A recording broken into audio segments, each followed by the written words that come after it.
दोस्तों नमस्कार। शतरंज के माहिर खिलाड़ी राहुल गांधी ने एक ऐसा चाल चला है कि अपने एक ही चाल से तमाम भाजपाई तंत्र को ढेर कर दिया है। पिछले काफ़ी समय से राहुल गांधी अमेठी और स्मृति ईरानी को लेकर के एक अनावश्यक बहस चल रहा था भारतीय राजनीति के अंदर। हिंदुस्तान के अंदर ढेरों ऐसी समस्याएं हैं, ढेरों ऐसे मुद्दे हैं जिनको लेकर के बहस करने की ज़रूरत है, जिनको लेकर के डिबेट है, डिस्कशंस करने की ज़रूरत है। लेकिन उसको छोड़ करके देश में इस बात को लेकर के हाइप बनाने का कोशिश किया जा रहा था कि राहुल गांधी अमेठी से चुनाव लड़ेंगे कि नहीं लड़ेंगे, राहुल गांधी अमेठी से पर्चा क्यों नहीं भर रहे हैं। देश के तमाम जो गोदी मीडिया के न्यूज़ चैनल्स है वो पिछले काफ़ी समय से इस चीज़ को लेकर के बहस कर रहे हैं, उन पर डिबेट हो रहा है, सोच हो रहे हैं। लेकिन अपने इस एक मूव से राहुल गांधी ने अब उस बहस के ऊपर भी एक पूर्ण विराम लगा दिया है। इसके अलावा अपने इस कदम से, अपने इस मास्टर स्ट्रोक से राहुल गांधी ने मैडम स्मृति ईरानी के राजनीतिक करियर को भी दांव पर लगा दिया है।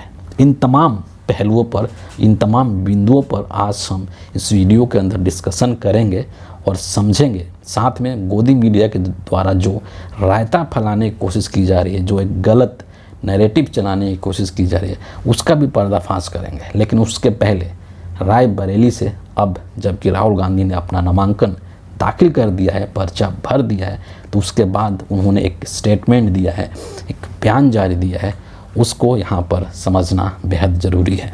क्या कहते हैं राहुल गांधी कि रायबरेली से नामांकन मेरे लिए भावुक पल था। मेरी माँ ने मुझे बड़े भरोसे के साथ परिवार की कर्मभूमि सौंपी है और उसकी सेवा का मौका दिया है। अमेठी और रायबरेली मेरे लिए अलग अलग नहीं है, दोनों ही मेरा परिवार हैं और मुझे खुशी है कि 40 वर्षों से क्षेत्र की सेवा कर रहे किशोरी लाल जी अमेठी से पार्टी का प्रतिनिधित्व करेंगे। अन्याय के खिलाफ चल रही न्याय की जंग में मैं मेरे अपनों की मोहब्बत और उनका आशीर्वाद मांगता हूं।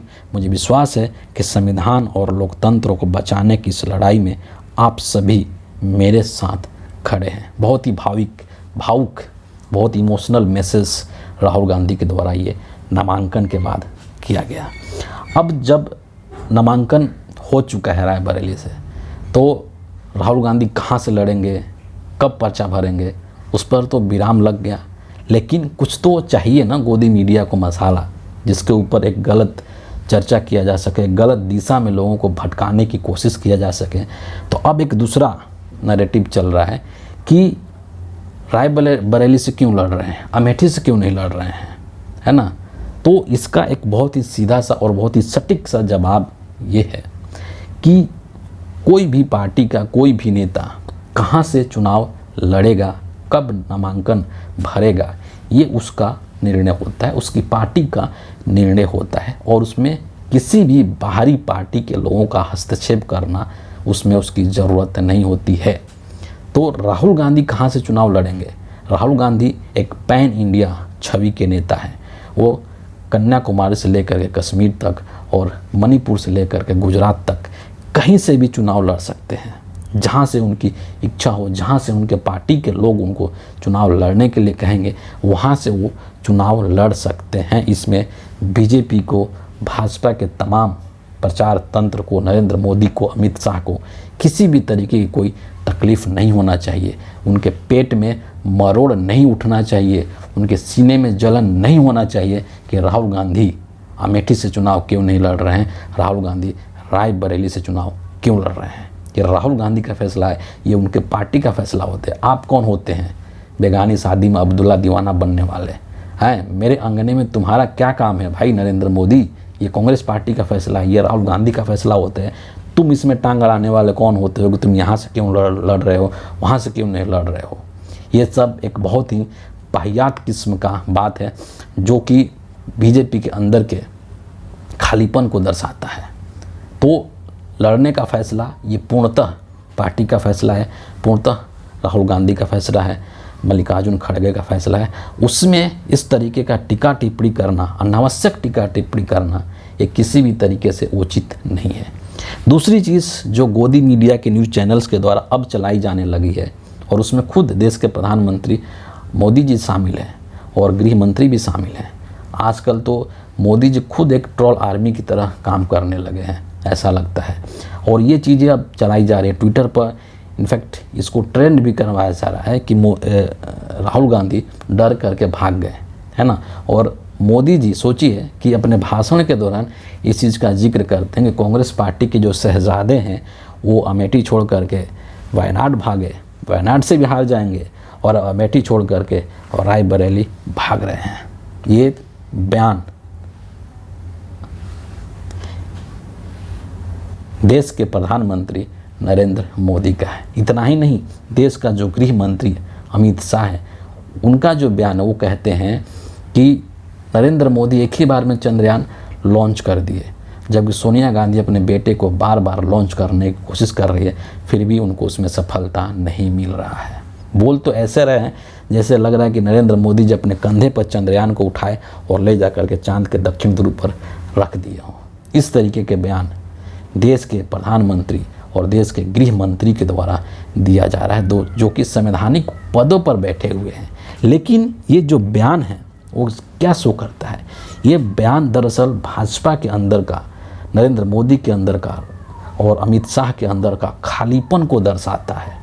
ये बयान ये दर्शाता है कि राजनीतिक तौर पर बीजेपी के अंदर एक शून्यता आ गई है, नरेंद्र मोदी के अंदर एक शून्यता आ गई है, राजनीतिक दिवालियापन की स्थिति आ चुकी है नरेंद्र मोदी और अमित शाह के अंदर। उनके पास ऐसा कुछ है ही नहीं जिसको लेकर के वो भाषण दे सके, जिसको लेकर के वो पब्लिक में जा कर के वोट मांग सके। और यही कारण है कि उनको अब एक प्रत्याशी के नामांकन के ऊपर भी भाषण देना पड़ रहा है, उसके ऊपर भी एक अनावश्यक टीका टिप्पणी करना पड़ रहा है कि राहुल गांधी यहाँ से चुनाव क्यों लड़ रहे हैं, वहाँ से चुनाव क्यों नहीं लड़ रहे हैं।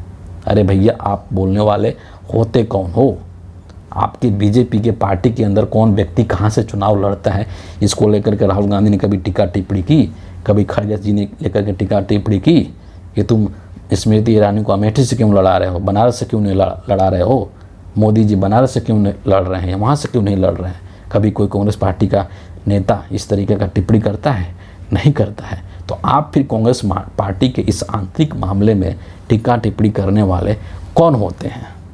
दरअसल आप इस तरीके की टीका टिप्पणी करके और अपनी राजनीतिक कमजोरी को दिखा रहे हैं। और एक और चीज़ यहाँ पर चल रही है, गोदी मीडिया का जो पूरा एक तंत्र है जो उसमें, और वो ये चीज़ चल रही है कि राहुल गांधी जो है वो डर गए ना, और डर करके स्मृति ईरानी से बेसिकली डर गए, और डर करके और अमेठी से भाग करके रायबरेली चले गए। मैं यहाँ पर एक बहुत क्लियर कट बात कह देना चाहता हूँ कि राहुल गांधी की जो शख्सियत है वो डरने वाली नहीं है। ये उनके मन का एक भ्रम है कि राहुल गांधी डर गया है। दरअसल ये जो डिसीज़न है कांग्रेस पार्टी का और राहुल गांधी का, ये डर नहीं है, बल्कि राहुल गांधी का कांग्रेस पार्टी का ये एक मास्टर स्ट्रोक है। और अपने इस मास्टर स्ट्रोक के माध्यम से राहुल गांधी ने एक साथ में कई निशाने साध लिए हैं।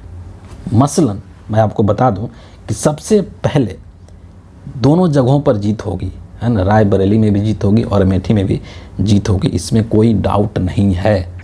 2 सीटें तो पक्की है, इसमें कोई संदेह नहीं है।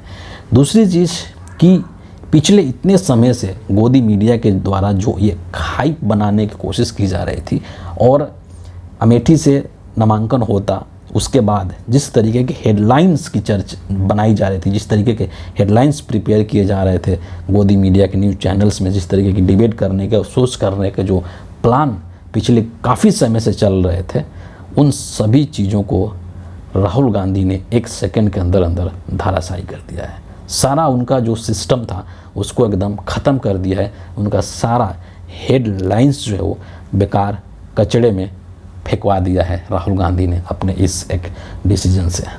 तीसरी चीज़ उन्होंने क्या किया है अपने इस मास्टर स्ट्रोक से कि स्मृति ईरानी का राजनीतिक जो करियर है उसको दांव पर लगा दिया है। मतलब स्मृति ईरानी का राजनीतिक करियर अब ख़त्म भी हो सकता है।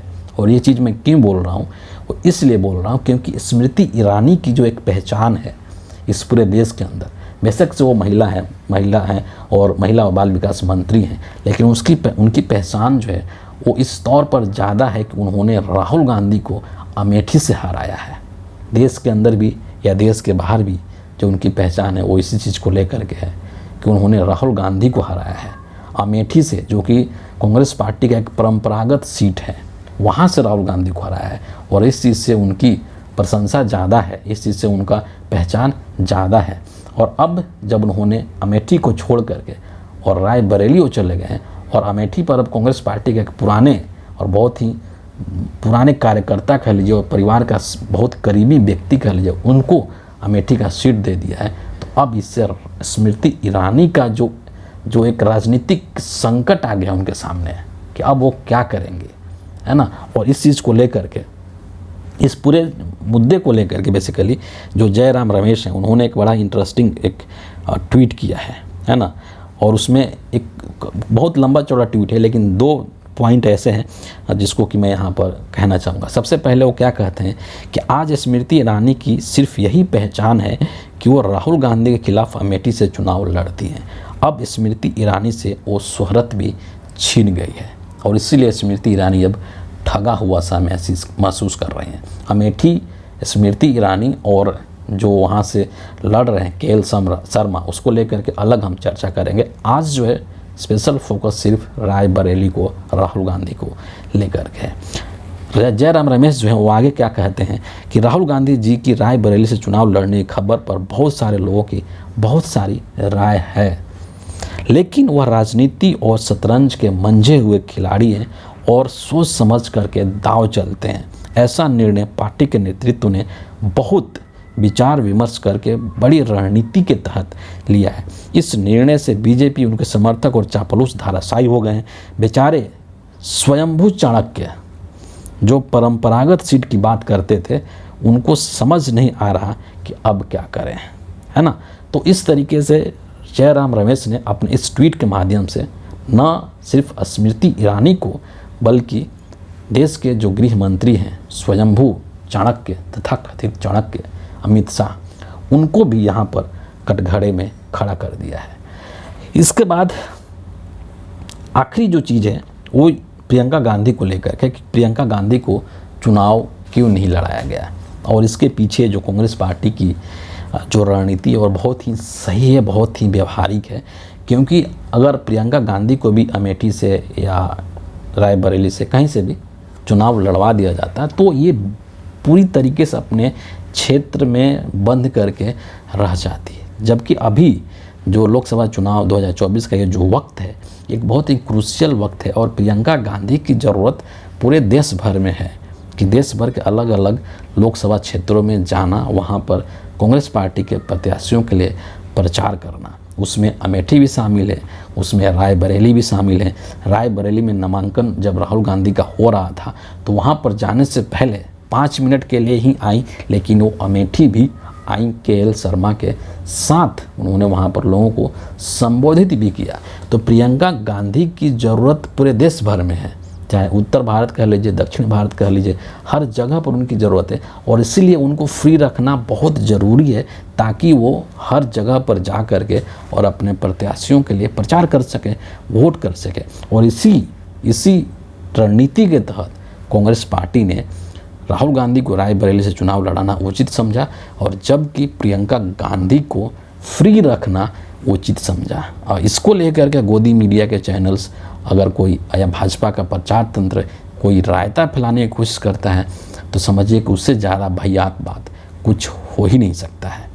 अंत में मैं यही कहना चाहूँगा कि कांग्रेस पार्टी के द्वारा, राहुल गांधी के द्वारा ये जो डिसीजन लिया गया है, एक बहुत ही सोची समझी रणनीति के तहत डिसीजन लिया गया है। और इस डिसीजन के द्वारा उन्होंने, राहुल गांधी ने खास करके नरेंद्र मोदी को और अमित शाह को और पूरे भाजपाइयों को हतप्रभ कर दिया है और उनको बैकफुट पर ढकेल दिया है। उनके पास अब कोई चारा नहीं रह गया कि वो अब इसका क्या काट खोजें, और सच्चे मायनों में इसी को ही मास्टर स्ट्रोक कहा जाता है।